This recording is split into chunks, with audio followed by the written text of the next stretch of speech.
Nothing in the Protection Act has me check anybody's citizenship. I don't care. That is not my concern. That is not my jurisdiction. My jurisdiction is making sure people are safe. So we don't do that. And if you are a victim of domestic violence and you help the prosecution in prosecuting that crime, or you get a protection order and prosecute the case fully, there is also in the U visa law that allows you to stay in the United States for a period of time to keep you safe. So, but I have seen more than one American individual victimize, male and female, individuals who may not have their immigration status 100% in order.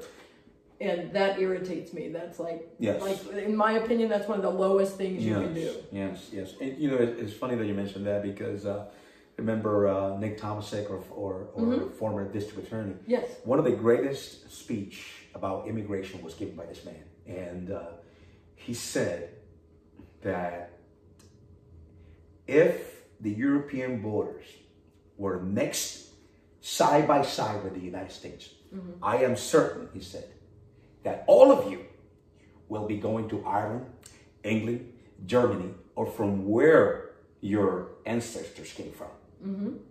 So don't tell me that you wouldn't do that.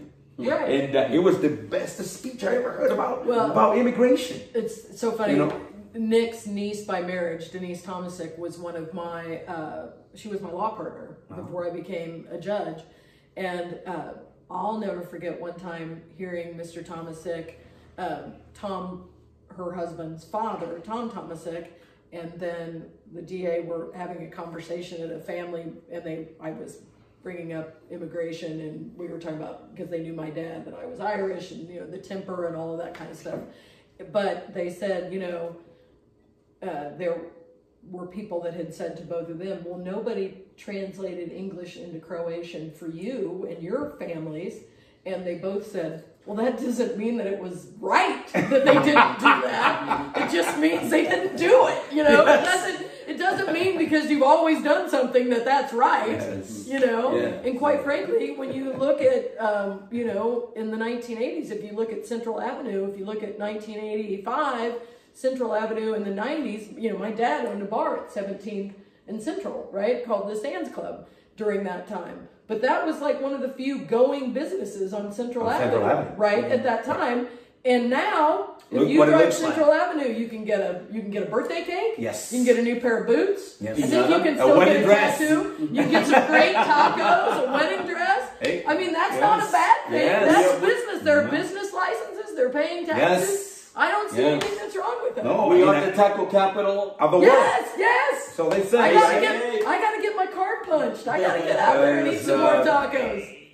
You being from here, you remember? Yes, you remember that there was a time when Central Avenue looked like a ghost town. Absolutely. And thank goodness for all those great, hard-working immigrants that have come from all over Mexico, Central America to open all these great businesses. Where the big meat market is at, what is that, 12th and, no, not 12th. You're talking, 13th in Central. That's where my Uncle Bus, or he was not my real uncle. Isn't that in Toledo? Yes. My Uncle Bus, that was his cleaning shop. He was a dry cleaner. Oh, wow. Yeah. So, that's amazing. Yeah. So if you don't mind, we're going to move on into CIT, crisis intervention, mental issues, because you mentioned the mental health issues that we have going on, not just here in Washington County, but throughout the United States, in particular with our serviceman, and I will not mention his name out of respect for his privacy, but a friend of mine today, I woke up this morning and I hate to get emotional. It's okay. It gets to me. But posted on social media today about his struggles with anxiety and depression and PTSD that can actually, once it invades your mind, whether you are a serviceman in the military or a police officer or firefighters, because police officers and firefighters and their servicemen, all that we see, unfortunately. And the constant fight or flight, and all that adrenaline in your system. And it's very difficult to decompress. And I called a friend of mine and I said, hey man, did you see what our friend posted on social media? He says, no man. So I sent it to him. I said, wow.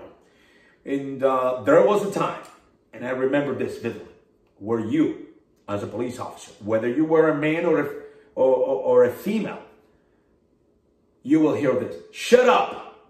Shut up, you idiot. Take it like a man or like a woman before I pound you on your gore. There is no crying here. I remember that. And not only in your line of duty, but also in our culture, a lot of times. Yes. You don't cry. You take it like a man. No. You know, you move on, you know. And I know that mental health is a hard thing to talk about. Yes, very hard. If I'm suffering, if I'm struggling with that, sometimes I don't want to talk about it because then I'm going to be labeled. Right. Yes. Oh, there's a lot of stigma. Yes, exactly. Yeah, I remember when one of our guys or girls in the police department would express any type of, will take time off due to anxiety or depression, what's the first thing they will say? He's a nutcase. He's crazy. Or the police expression of, well, he or she is single 3, meaning he has mental issues. Right, right. You know?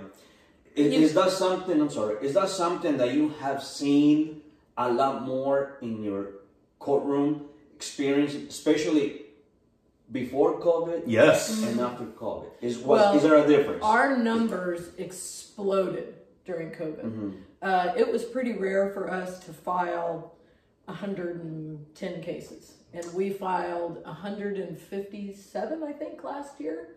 And now, psychological care and treatment cases, meaning somebody is going to be involuntarily committed to the hospital, either to KU Med, which now has all of their services at Strawberry Hill, KU Med Strawberry Hill, or Osawatomie State Hospital. And a lot of it depends on who has a bed. There's not enough resources. There's not enough beds. I don't know who the genius was that decided we're going to separate physical health from mental health and make it different, but it's not. Even if you have a bipolar disorder, that is a chemical problem in your brain. Yes. I introduce chemicals into my brain, but the chemicals that we have in our brain that allow us to function on a daily basis, that, you know, allow us to do our jobs, etc., if there is something, there is something missing, right? So with that, you can take certain psychotropic medications and function just fine, but they consider that a mental health, not a brain disease. Now, if you say brain disease, I have a brain disease, well, that sounds like it's physical, doesn't it? Yes. And there's no stigma to that. Oh, Kate's got a brain disease. I'm going to pray for you. Yes. Right? Or I want to help you. What can I help you with your brain disease? But if you say, I have bipolar disorder, people think, oh my God, she's crazy. There are words that we do not allow in Division 10. Crazy, nutcase, nut job, insanity, nut was the big one, crazy. We don't allow any of those words. And what do you mean by not allowed? I do not allow people to use those. If somebody uses those, I correct them. I say we don't use those words. Those are words that are labels and called stigma, and we don't use them. And we also use first-person language. So I am not mentally ill. I am a person living with mental illness. Yes. Big difference, Absolutely. right? Absolutely. Because when you say mentally ill, that's like a label right across your chest, right? It doesn't say, I'm Mr. Cervantes, I work with the youth in our community and I save lives on a daily basis doing that, or I protect and serve. It doesn't say any of that. It just puts a big label on it. Big label, correct. And a lot of people think that that's defective. Now, I have my colleagues on the bench who think I am absolutely taking a big chance with my career in admitting this, but I have been diagnosed with low-grade depression, and I have social anxiety. Because of that, there was a time in my life when I drank too much. I had some good friends who pointed that out, and I don't do that anymore because that just leads to more depression and more anxiety. But you know, we do experience a lot of vicarious trauma as professionals in the court system, and you have to have a way to process that. I'm not afraid to admit that twice a month I see a therapist, and it's just it's not, you know, I'm not going to lose it if I don't, but it's a way for me to process the things that are going on in my courtroom and have a safe space to share how I'm feeling about that. And that's what I was going to ask judgment. you. I was going to ask you that you're still human. Right. You're sitting on the bench. Right. But that doesn't mean that you are programmed just to listen to these cases, give them advice, go home, and nothing happened. No. I mean, there are times when I hear a shooting at a certain address, you know, or in a close to a certain area, where I know that I had a domestic violence victim living, or one of my care and treatment people. We've lost 3 that I can think of right off the hand due to violence, because they're easy victims. You know, they get services, and they may get Social Security, they may get food stamps and those sorts of things if they are so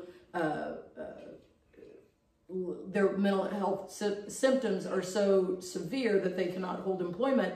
And then folks, you see that, and they'll victimize them. They will be their friend during the first of the month and take all of their all of the money that they need to survive, or their rent money, et cetera, et cetera. But so when I hear certain addresses, I sit right up and I'm like, go check my phone, because I'm like, oh no, that could have been.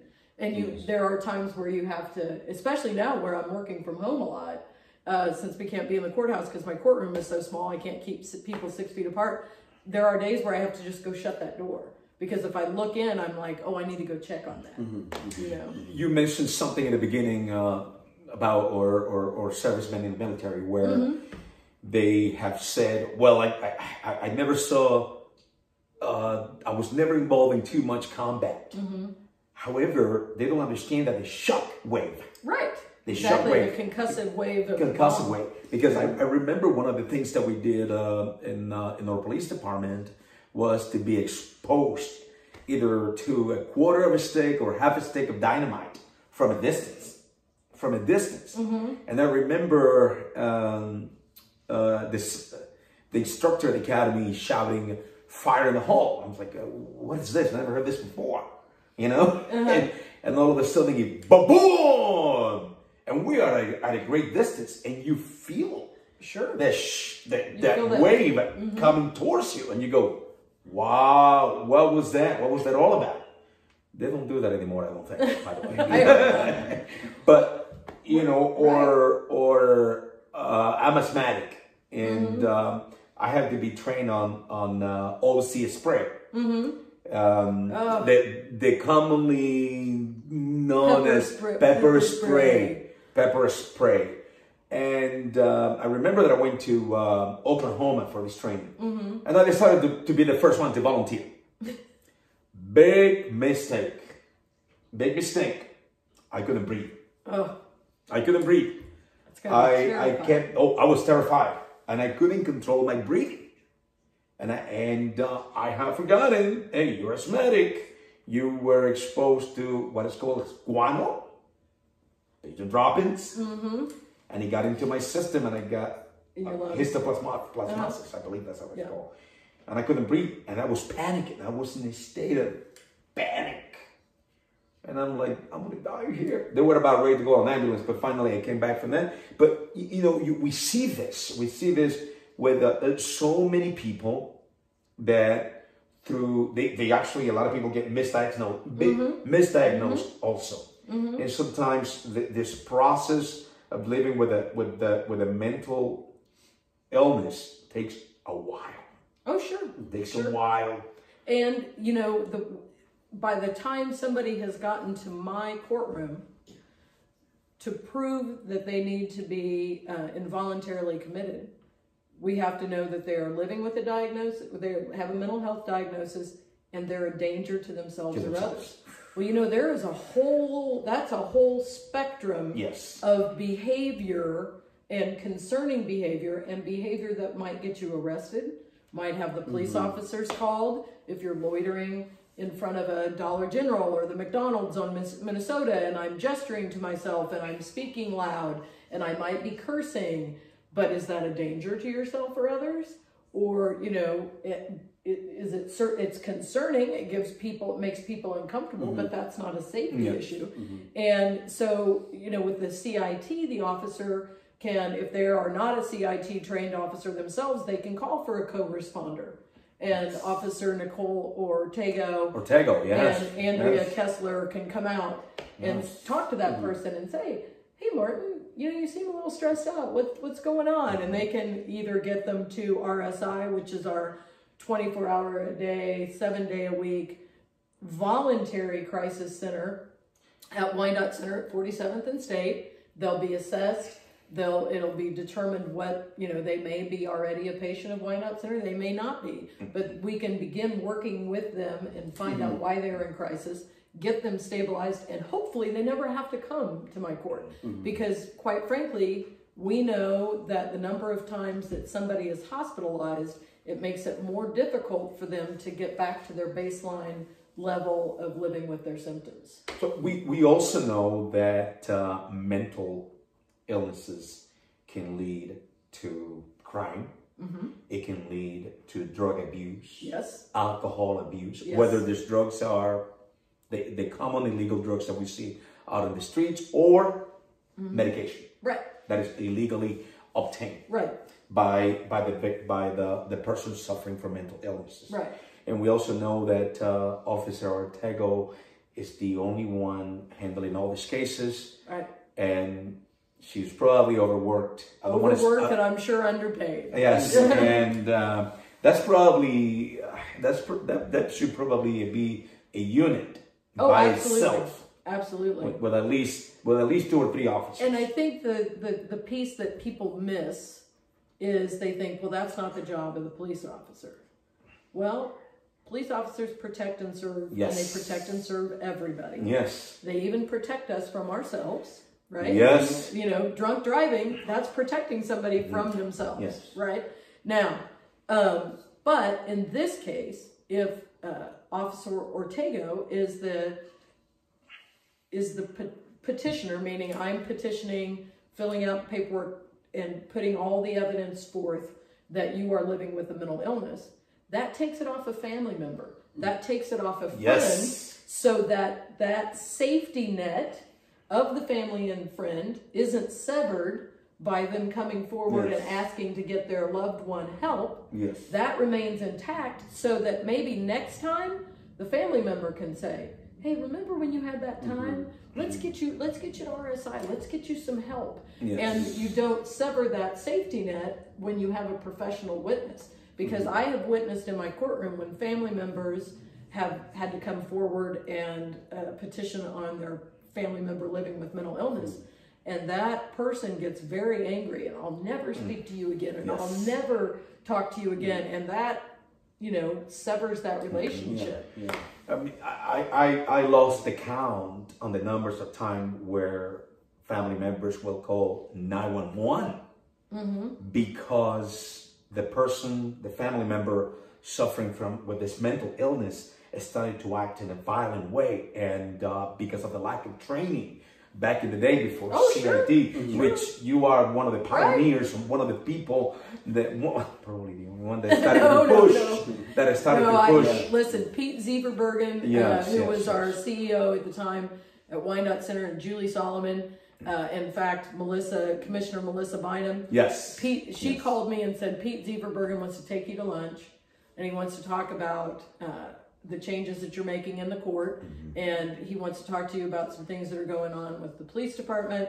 And we had the greatest conversation, and that was one of the most educational moments in my life. Pete was a huge mentor for me in the mental health world, because like most judges, I came in and I was like, oh, okay, so this is how that docket operates.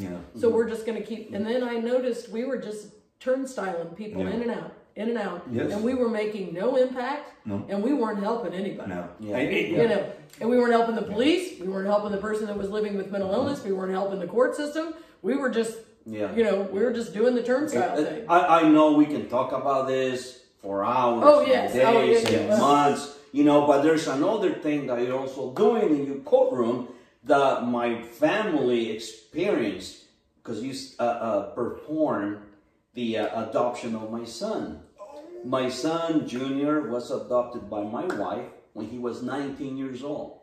Oh, so wow. It was, and that was only the second now time I'm that tearing up. and that was also the second time that I saw my dad cry. Yeah. You know, Adoptions, you know, I do domestic violence and the paternity docket, which can be very stressful. And I also have the probate docket. And sometimes with the mental health cases, that can be stressful. Adoptions are some of the most beautiful moments that I have ever been a part of, because that is another human being stepping up and saying, you know what, you're not related to me. I have no legal obligation to make you part of my family and love you, but I love you and I want to protect you and I want to care for you and I want you to be mine and be my family member and my loved one for as long as I live. And it is one of the most beautiful things you see. Step parents that step forward and say, you didn't come from my body, you came from my heart, but you're mine. We have, I cannot even tell you the number of versions of adoptions. I've even had where a mom who actually gave birth to her own child, to this child, had to adopt her child because it was a donated egg and donated sperm. Oh, wow. So her and her husband were not related in any genetic way to the child, but they wanted a child, and this was the way that it came to them. And so they were adopting the child that they actually gave birth to. Right, exactly. Yeah. So, it was still a beautiful moment, because here are these people who so desperately wanted to have a child in their life that they were willing to go to those lengths to do it. And it's a beautiful thing. I was very blessed. My nephew Pearson, his father is not a good individual. His stepfather has been in his life his whole life. And so he called me one Christmas and he said, Aunt Kate, I want you to help me prepare a petition for adoption because I want to give it to Scott for Christmas, and I want you to do the adoption. Can we do that? And we did it. And it was also an adult adoption, and it was absolutely beautiful. And it was, if God would have struck me dead right then and there, I would have died a happy woman. Yeah, I'm sure there's a lot of positive going on in your courtroom, you know, whether it's mental health, whether it's protection from being victimized. But then we also have this where you're giving somebody else the opportunity to be a part of this family that she and he is wanted. You know, I am just, I've said this many times, I am putting the legal signature on something that God and their hearts blessed a long time ago. So I'm a very small part of it. I'm very happy to be a very small part of it. You were a big part of it. We make a big deal about it. You know, pre-COVID, we'd take all kinds of photos, and if they're older children, then I put them in my robe and I put them in my chair and I give them my gavel, and we take lots of photos. Because I want them to know what a special event this is. I also want them to know that judges aren't scary people. Sometimes we have those black robes on, and sometimes people get a little scared about that. I was going to say that you're known for not wearing that gown. I am known for not wearing my robe. You know, the real reason a judge wears a robe is to show that they are impartial. They're not dressed like anybody else in the courtroom, and that's supposed to be our cape of impartiality, if you will, right? My superhero cape of impartiality. But what I found after listening to a woman talk about, it was at a trauma-informed court education that Wyandotte Center asked me to attend, and I did. And she spoke about how every time she walked into that courtroom, and the judge was sitting way up high in his big leather chair and his shiny black robe, and how she would react to that, like physically, her palms would sweat, hair on the back of her neck, heart would start to pound, and she would, because of her mental health diagnosis, she would act out. And of course, it was like a self-fulfilling prophecy. She ended up back in jail or back in the hospital. And I thought at that moment, I know what I think my robe is saying. I thought it was saying I'm impartial, but it's not about what I think it's saying. It's about what those folks that are in front of me perceive it as saying. Yes. Since I have taken that robe off, we have not had one violent incident in our mental health court. Oh, wow. And we used to have, we used to have them on the regular, because now, and when they remodeled my courtroom, they wanted to raise my bench, and because it's kind of on a lower setting, and I said, nope, we're going to keep it right there. You can do whatever you want for safety, but I want it eye level, because, you know, if you're in a position of power and you're looking down at somebody, that's not a very good way to communicate. You and I are all sitting at eye level right now. So you want to have that conversation, and don't believe me, if I need to show that I have authority, and that if I need to be a command and be in command of the courtroom, I can do that. But that won't be a problem. But in some situations, to have a conversation and let somebody express themselves and listen to their voice, that's part of procedural justice. They have to perceive that they are heard. Like Mr. C said, we can be here for hours at a time. Sure. Because, my God, you are amazing. Well, I'm not amazing. I can just talk about anything. You know, God gave me a lot of words. And we are learning. This is a learning process for us. We're not experts, but we just want to bring the best out of Wyandotte County, because we are a blue-collar community. Well, I grew up in Wyandotte County. I remember when they referred to us as crime dogs. Yes. Right? And, you know, there's a dirty little secret that nobody ever talks about. And I'm just gonna call it out. Sure. Okay? Go ahead. Here's the dirty little secret. Everybody looks at Johnson County and thinks, oh, they're so affluent and they're so wonderful and they have all of this stuff. Well, you know how they got there? They fled school busing.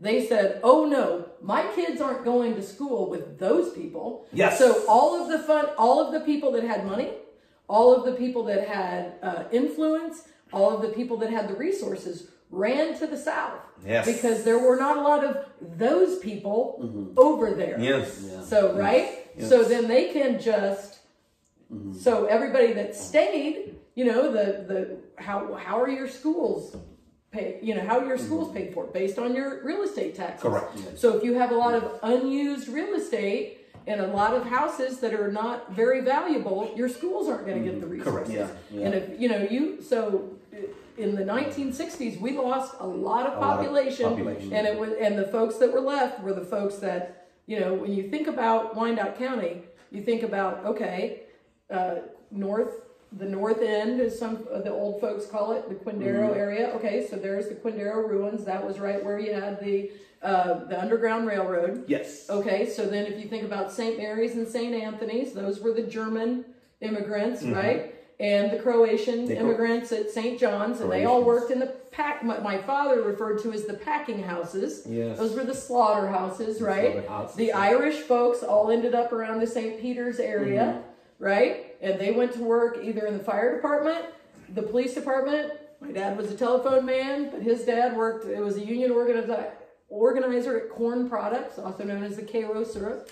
We have the big industry down there with Sunshine Biscuit. We had Harry Darby's industry. You got Russian Hill. So all that were left were the immigrants. You know, and the immigrants that came up and made money and did great all went south. Yes. And then the rest were just our blue collar, hard working folks. But it's hard to sustain a county on that when there's no growth in industry. I think it's important before we go that you tell everybody here that you have rights regardless of your race, color, sexual orientation, immigrant statuses in the U.S. And in the United States, you know, everybody has the right to pursue their life, liberty, and pursuit of happiness. And if anything impedes that, then you should seek justice. Yes. Well, Judge Kate, we thank you for accepting this invitation, sharing what you do in our community and the information that you have given us. I just want you to know, thank you for letting me talk, because I don't get to talk very often. Thank you so much. Is there a number, a telephone number, an email address that you would like to leave I don't have all of the numbers memorized because they're all in my phone, so I don't memorize numbers anymore. PFAs, you can go to the www.kscourts.org to do it on the portal. You can call Victims Assistance at the courthouse or through the KCKPD. If you need help with the self-help center is on the 3rd floor of the courthouse. If you need to file a paternity action, if you need child support, you can go to the Wyandotte County Court Trustees. If you're receiving any sort of state benefits, health insurance, food stamps, daycare assistance, you can also call the Division of Children and Family Services, and they can file and get child support for you also. And anything else, if you need someone to perform your marriage, call me. If you need an adoption paperwork, it's in the self-help center. We're happy to help. Because judges, I think sometimes we get, we're not supposed to speak about certain matters because those are the ethics and the rules. Sometimes that prevents us from letting people know we are public servants and we are here to help. Yeah, well, thank you. Thank you. What is it that you say? Stay positive, don't look back. What is it? I love that. Yes. Remember, stay positive, don't look back, and remember, you are not alone, okay? There is people around you that can help you. Speak up and take care of yourself. Stay positive. Thank you. God bless.